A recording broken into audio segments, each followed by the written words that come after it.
unexplained impressions found in the earth. Windshield of a deputy sheriff's squad car smashed. I believe that something extraterrestrial really did happen here. Nobody's ever been able to prove that it was something different. Is the evidence of UFO landings, flyovers, and collisions out there? And it's probably the biggest story of mankind if we come out and show the people the evidence. And in a History Channel exclusive, new evidence to a major UFO encounter forces one investigator to reopen a case. It's damage that was caused by a force pushing that windshield in and then back out again. Really? From photographs to soil samples and lab results, UFO files, alien encounters.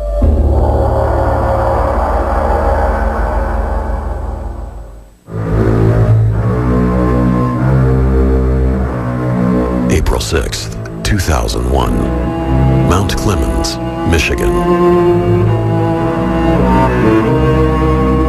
It seems like a routine drive down a desolate highway. That is, until one woman's nighttime journey goes from mundane to bizarre. And as she was going down the road, she noticed that there was a bright basketball-sized object heading toward her. It appears to be just above the highway surface. And as they're coming at each other, the closing rate's pretty great. And she can see what looks like a pinwheel configuration, little sort of plumes coming out around it, as though it's rotating rapidly. Although rotating orbs are commonplace in UFO lore, one element of this story puts it into another league entirely. Suddenly, there's an impact on the passenger side of the top of the car, which she could feel and hear quite distinctly. And the thing continues to fly away. And immediately she pulls over and, obviously scared to death, gets out of the car, and she finds a trail of a sort of yellowish residue on the red paint. This residue is what ufologists classify as trace evidence. Actually, what we're looking at are the fingerprints of UFOs. This is something that they generate as a solid mass. Whether it's a burn circle, burn ring, vegetation that doesn't grow anymore, whatever. There's a physical effect. It's not just an observation by the eyeballs. Something you can go to after the saucer is left. In the Michigan case, the trace evidence, the tan residue located on the car, is subjected to a thorough forensic analysis by an analytical chemist who specializes in identifying materials. I found that the tan material is composed of a metal oxide, and I couldn't really specifically identify it. Then there was also a celluloidal material. That's a material related to plants, probably natural origin. This natural material that Phyllis Budinger discovers may be a clue to the object's origin. It was almost plant-like in nature, and yet it had other indications that it was mechanical. And the most interesting thing to me was that she determined, because of residue on this material, that this thing probably, very probably, had been submerged in a farm pond or something like that a short time before it impacted the automobile.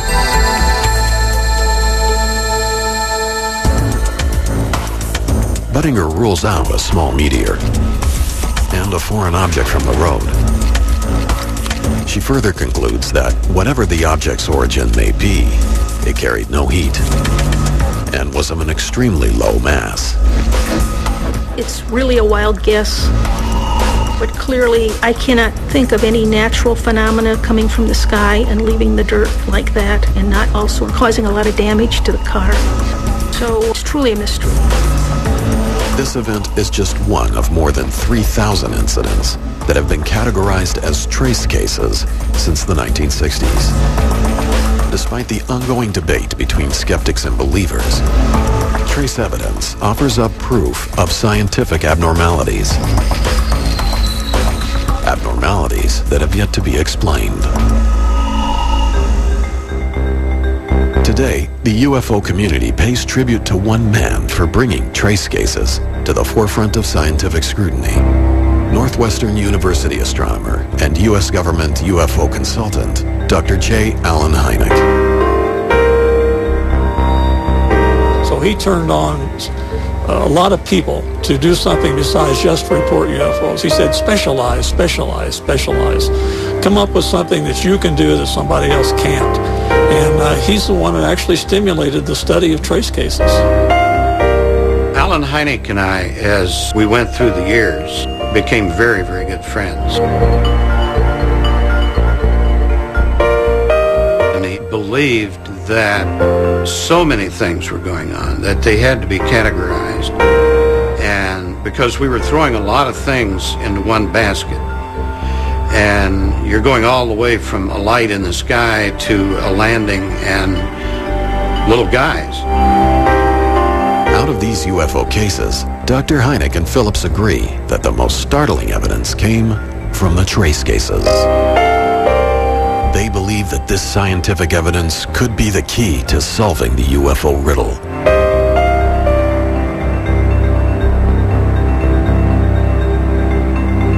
When we could get to a site early on enough to be able to do compression tests on those indentations and determine a fairly accurate weight distribution.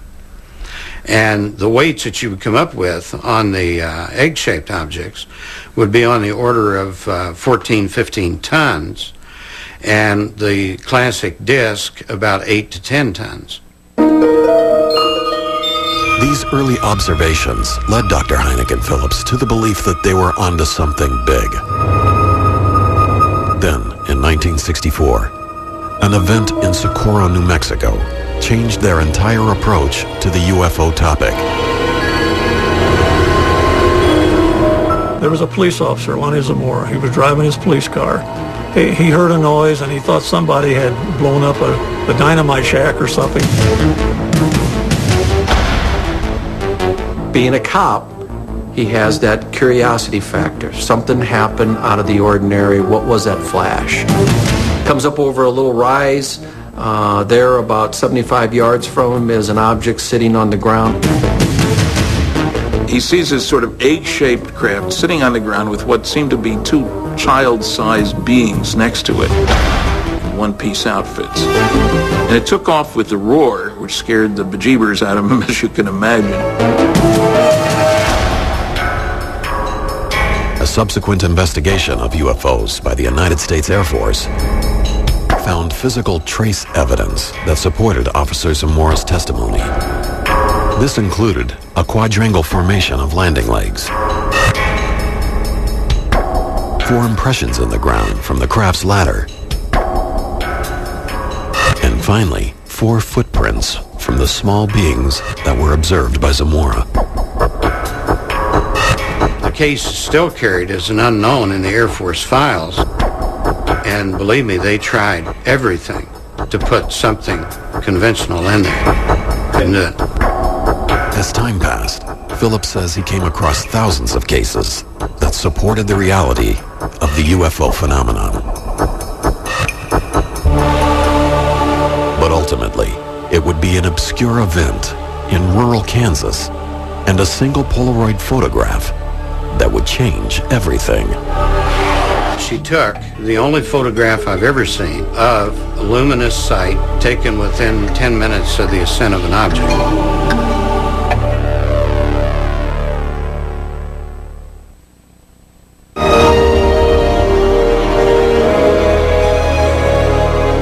November 2nd, 1971, Delphos, Kansas. 16-year-old Ronnie Johnson begins his chores on a small farm at approximately 6:30 in the evening. What occurs next not only changes Ronnie's life forever, but also influences the researchers of UFO trace cases for more than 3 decades.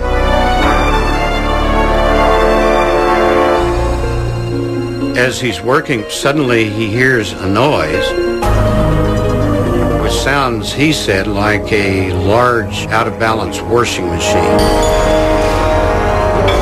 It was very loud, and the area lit up.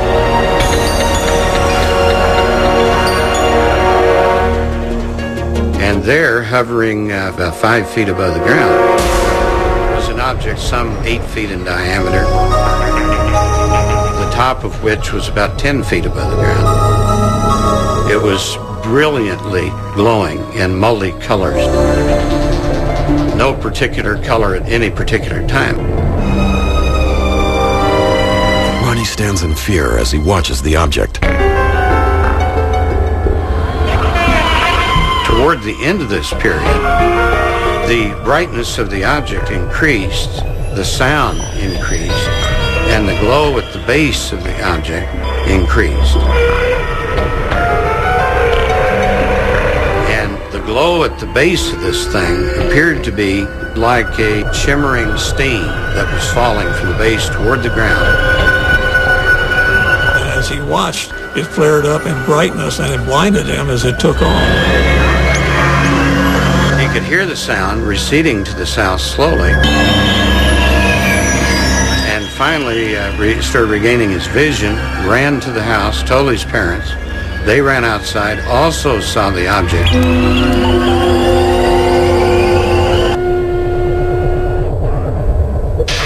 After they observe the object in the sky, the Johnsons walk over to where the young boy had said the craft was hovering.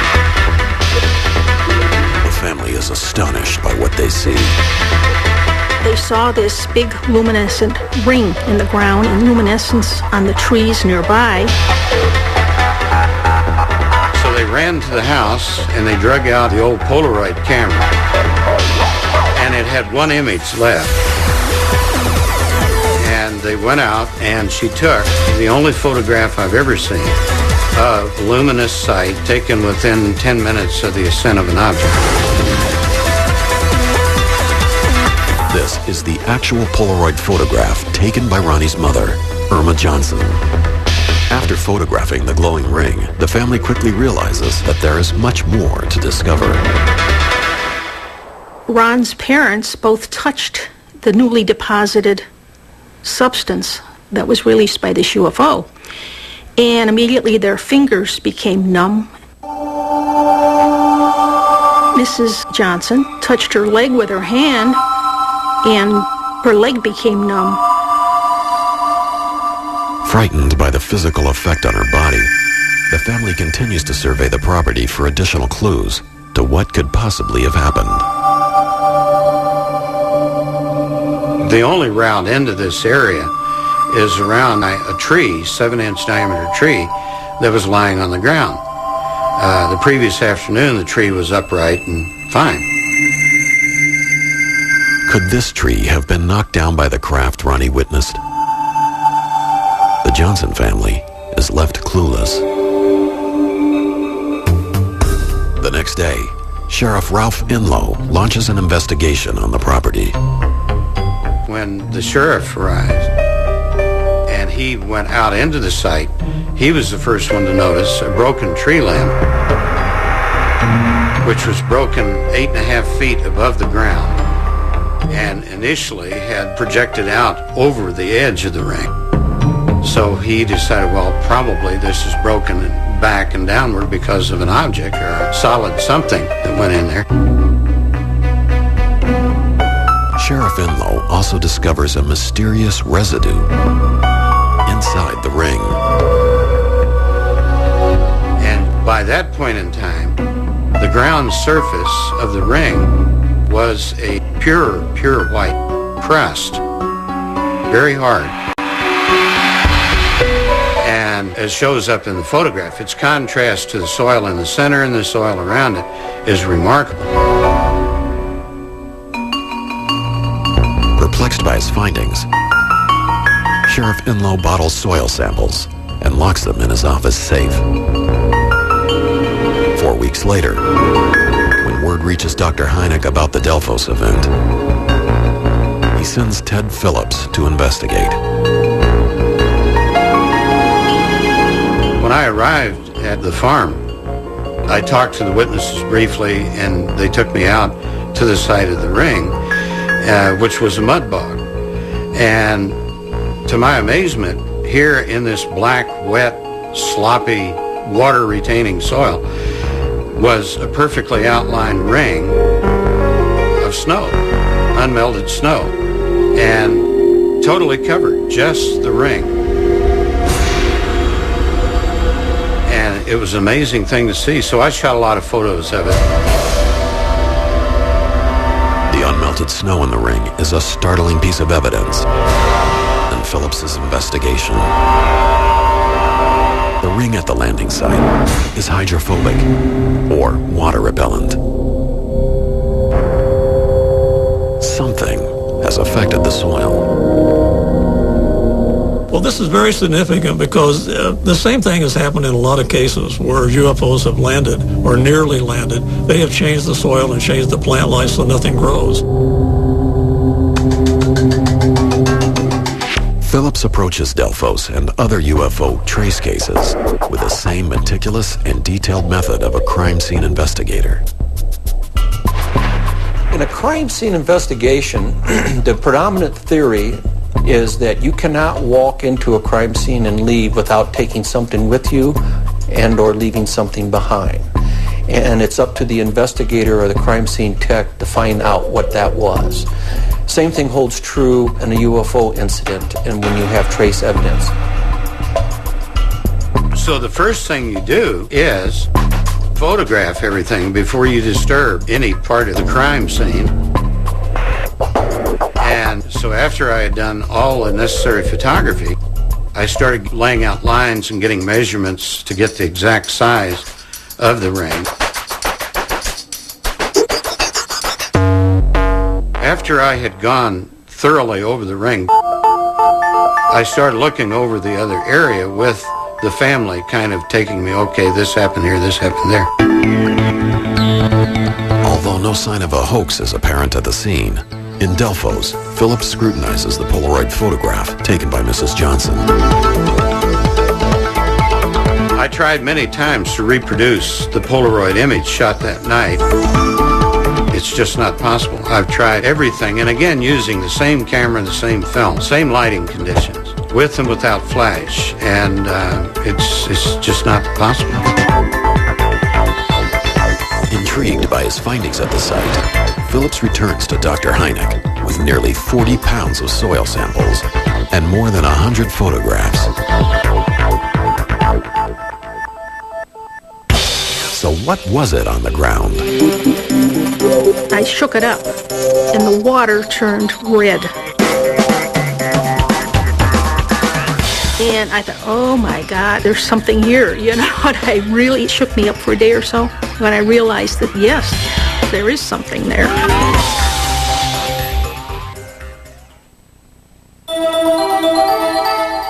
Beginning in the 1960s, Dr. J. Allen Hynek believed that trace cases might be the key to solving the UFO enigma. In 1971, in the small town of Delphos, Kansas, a UFO encounter set the bar for trace case examination. Hoping to obtain a valid and unbiased scientific opinion on the case, Dr. Hynek enlisted the help of a few brave scientists who concluded that the soil of the Delphos ring was considerably different from the normal ground soil. But the next breakthrough in the Delphos analysis would not come for more than 20 years, when Ted Phillips met analytical chemist Phyllis Budinger. Inside the scientific world, Budinger's expertise is known as spectroscopy. Spectroscopy is a group of techniques You can also quantify things in liquids and gases. And each molecule will react differently with the light in giving absorption bands, and the result is a unique spectrum. Much as DNA is unique to each human. To investigators outside the scientific world, simply put, you give Buttinger dirt from Delphos, and she will tell you what's in it. So in 1999, Phillips sent samples to Buttinger's Frontier Analysis Laboratory in Chagrin Falls, Ohio, for study. I really didn't know what to expect. I knew there was some organic substance there. I didn't know what I was going to find. I'll never forget when I first got them. I put some in a test tube, put water on top of it, and I shook it up, and the water turned red. And I thought, oh my God, there's something here, you know. And I really, that shook me up for a day or so. When I realized that, yes, there is something there. Astonished by her first observation, Buttinger is also surprised that the soil is still hydrophobic or water repellent, even 30 years after the event. In 2006, she recreates the experiment in her laboratory, and her results are exactly the same. Okay, I'm going to show you that the Delphos ring soil is still hydrophobic after all these years. I'm going to add these approximately the same amount of water.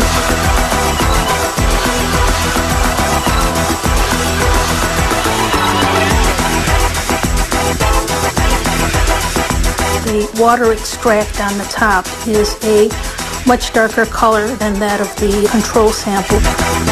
So clearly something has been extracted.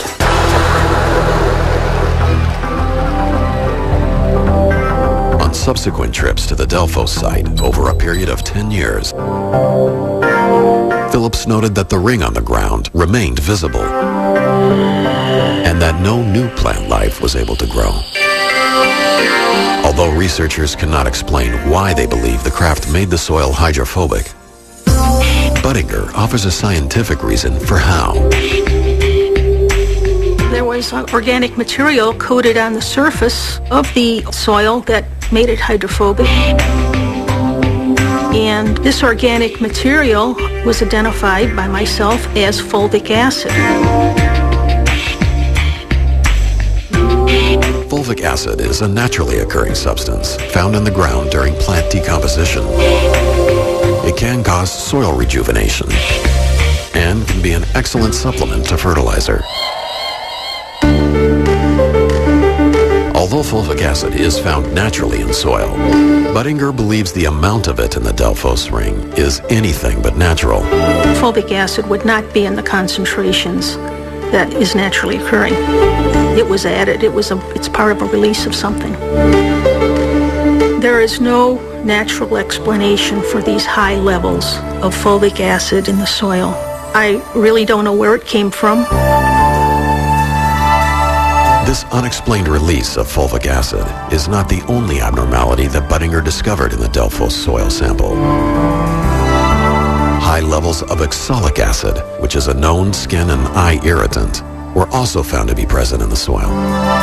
Oxalic acid could account for the numbing effects on Mrs. Johnson's fingers and leg that lasted for the remainder of her life. But for scientists, this compound, coupled with the fulvic acid, makes way for some interesting speculation on the glowing effects of the soil. I think that the substance came when it was being released from the craft, is that the craft's propulsion system created an ionic field which excited the material. And I think when it fell, it was luminescing from the interaction with the ionic field of the craft. And I think it's a clue to the propulsion system of this machine. Buttinger's theory and analysis have motivated investigators and researchers to come up with some type of scientific explanation.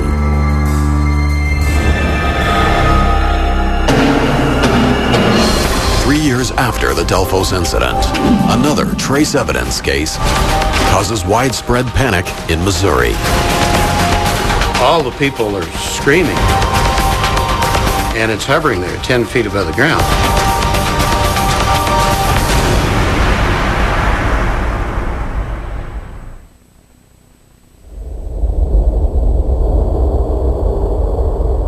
They are the clues left behind. From a quadrangle formation of landing legs in Socorro, New Mexico,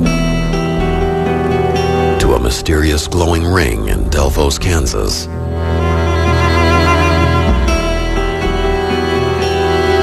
since 1964, there have been thousands of cases of UFO trace evidence. To field investigator Ted Phillips, these common trace characteristics he has discovered support the reality of UFOs. And in the hundreds of cases I've personally investigated, my conclusion is that we're dealing with a device, a machine of mass,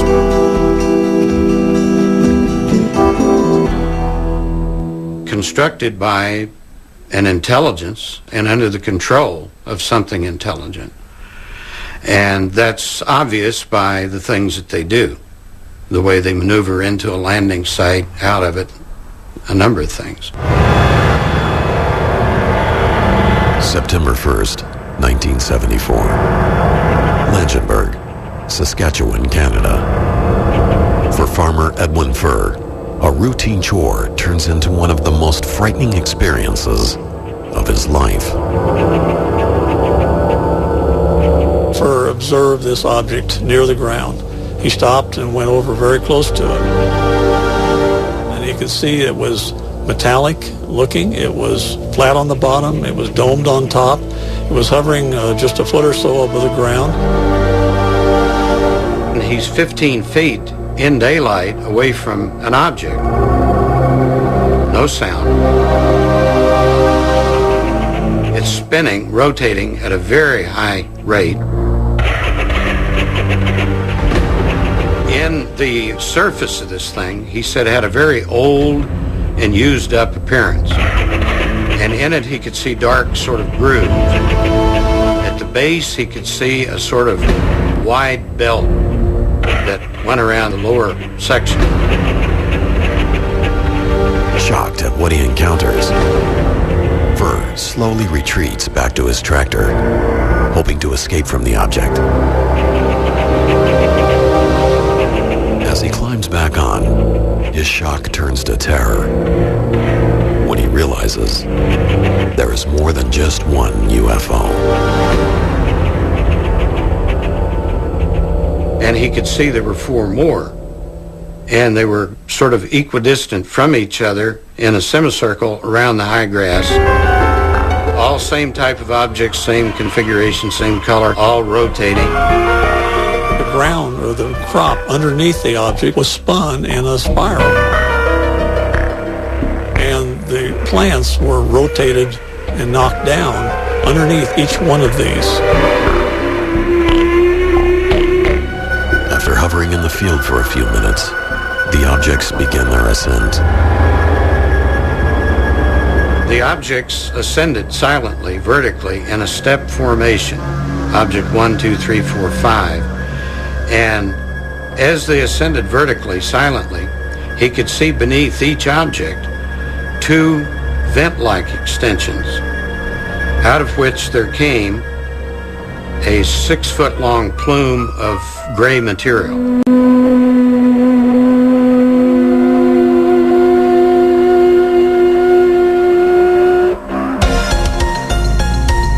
Shortly after, the objects disappeared.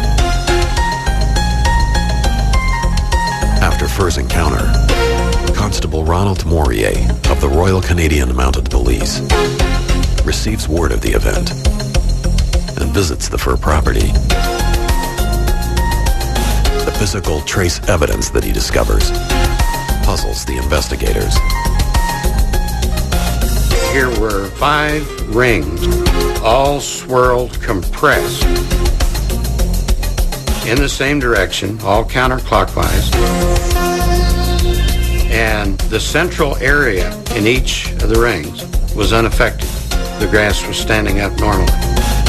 And their sizes ranged from 8 foot in diameter to 11 feet in diameter. And Moyer's conclusion, after a full and extensive investigation, impressed me considerably. He said, this really happened, and whatever made these rings came out of the air and left the same way. And that pretty well says it. More than 3 decades have passed since the event, and multiple field investigations have not produced a single logical explanation. Throughout the 1970s alone, Phillips catalogs more than 400 events similar to the Langenberg case.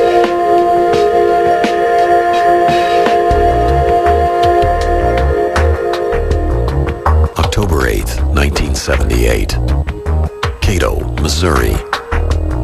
A grandmother and her grandchild witness a mysterious object in the field that catches their attention.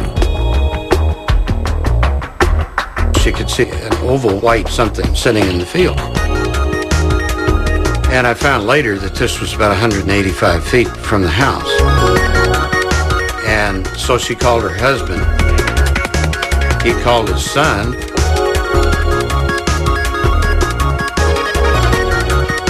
And it wasn't doing anything. It was just sitting there. The neat part is they came up with the explanation that it must be a piece of metal that blew in there in a storm. So they didn't say it's a UFO out there. They said, you know, something's in our field and it shouldn't be there. We got to get it out. When the father starts his tractor to move the object, something strange occurs. The object leaps about 10 feet straight up into the air. Reaction. Control. And this thing is only like 4 feet in diameter. And all the people are screaming. And it's hovering there 10 feet above the ground. The object then begins an ascent away from the property. Not fast, just kind of cruising. No sound at any time, and the object is rotating. No wings, no engine, no visible means of support. It continues its climb. It makes a definite right turn, which I find later is across the wind. Flies to the right slightly for a few feet, makes a very strong left turn across the wind, another right turn, and continues to climb. As the object increases elevation, the witnesses report that it merges with a second, much larger cylindrical-shaped UFO in the sky. And the cylinder flies away at a pretty good rate of speed. And so the farmer and his son walked to the spot where the object had been, and they arrived there to find a 4-foot area of dehydrated plants. And the whole site already is turned a very dead, wilted brown.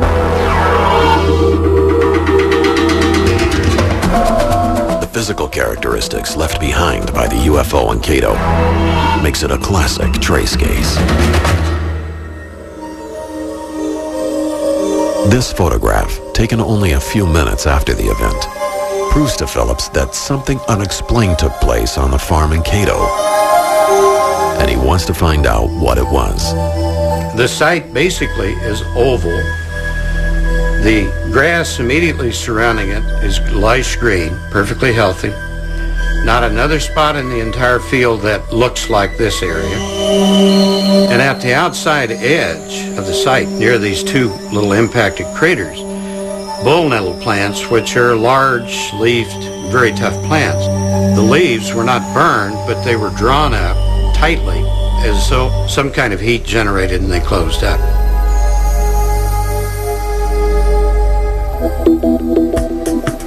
To Phillips, this discovery could be evidence of the craft's propulsion disturbing the Earth. But there is an additional scientific anomaly that investigators have yet to explain. Craters were about 1.25 inches deep, in some very hard soil. So I don't know if this occurred on landing or if it occurred on ascent. But no sound was ever heard at any time indicating any kind of propulsion system. And yet it had to exist for this 4-foot object to cross the wind 3 times. In the course of Phillips's investigations, trace cases like the Cato event consist mostly of physical effects left behind on the ground. But in 1979, a mysterious object not only leaves trace evidence, it nearly kills a Minnesota deputy sheriff. I believe that something extraterrestrial really did happen here. Nobody's ever been able to prove that it was something different.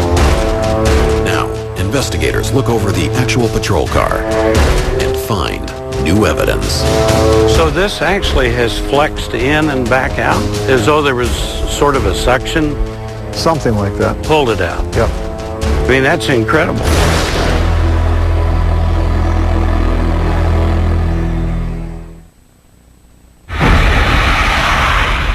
August 27th, 1979, Warren, Minnesota. It was a routine patrol for Deputy Val Johnson. But at 2:19 a.m., his life would suddenly change. He sees a light off in the distance on an adjacent road, blacktop highway, 2-laner, and figures that it may be a small aircraft with a landing light coming in to make an emergency landing. So he turns down that road to see if he can render assistance. Almost instantaneously, that light went right from like a mile and a half away to right in his face. And he ended up crashing the car. After the crash, police dispatch receives a call for help. 407, what's the problem? I don't know. Something just hit my car. I don't know how to explain it. Strange. One of the law enforcement officers who saw the damage firsthand was Marshall County Sheriff Herb Morstead. Sheriff Morstead, a deputy at the time, vividly recalls the night of the encounter with the actual car from the event. And Val Johnson was still in the car. He was dazed and seemed kind of confused, didn't know for sure what had happened to him. And there was considerable damage to the car that was documented at that time. He was driving a Ford LTD, and you don't damage an LTD with some little trivial thing. There was quite an impact. The physical damage to the car baffles the investigators on the scene. If you look down, first damage was done to the headlight of the car. It's busted. It's in the original condition it was from that night. The interesting thing is you can see by looking at the headlight, there's no deer hair or debris or anything in there that would explain how the damage was done. And then as you move up on the car onto the hood, there's a round dent in the hood. And further up on the windshield is busted and cracked quite severely. Again, there's no evidence of any rocks or debris or anything that would have broke this windshield. And further on in the car, up on the roof, there's one of the lenses from the warning lights is busted. And behind that are the 2 antennas that were damaged. The interesting part on these antennas was right where the antenna bends, there were bugs attached to that antenna, which would indicate that nobody could have physically or used a tool to bend that antenna because they would head to disturb those bugs. The effects of Deputy Johnson's alleged UFO encounter go beyond the damage to his police cruiser. Later on, the investigation continued. Val Johnson was found to have had what they call welder's burn to his eyes, supposedly from the light that he had encountered. One of the other things that was curious is the watch on his wrist and the car clock both stopped for 14 minutes. That's kind of an interesting piece of evidence. For what most people don't know, though, a lot of cops will synchronize their watches with dispatch, the car clock, and then their private timepiece, so that all three were operating at the same time, so that in the course of your night you made notations in reference to a case that it would be as accurate as possible. I wish I knew what happened during the 14 minutes that these two timepieces were affected. But there is, again, a lot of room for speculation, scientific speculation, of what happens when a person is involved in something like this. Deputy Johnson's squad car has been put on display at the Marshall County Historical Society Museum. Phillips has traveled more than 1,000 miles exclusively for this History Channel program in order to see the damage firsthand. Phillips arrives in Warren, Minnesota, and receives a personal guided tour of the squad car by Sheriff Morstead. I've looked at photos of this so many times, it's like I've actually seen it. And that's incredible. Phillips is then startled by a new piece of evidence given by the sheriff. The windshield has probably got the most damage. It's damage that was caused by a force pushing that windshield in and then back out again. Really? Yeah. So this actually has flexed in and back out, as though there was sort of a suction? Something like that. Pulled it out? Yep. I mean, that's incredible. For more than 3 hours, Phillips and Sheriff Morstead survey the car and discuss the case. Phillips also learns that current law enforcement officers have no doubt about Johnson's story. Well, I believe Officer Johnson, when he was working as a deputy, I believe he was honest that night. He told the facts. Al Johnson was a good, honest man, a good deputy sheriff, and I have no reason not to believe him.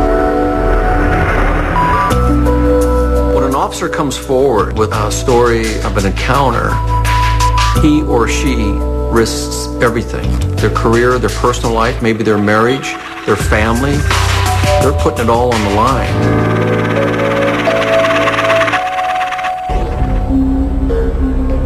Phillips has now reopened his investigation into the Minnesota encounter in hopes of finding out what really happened in the early morning hours of August 27th, 1979.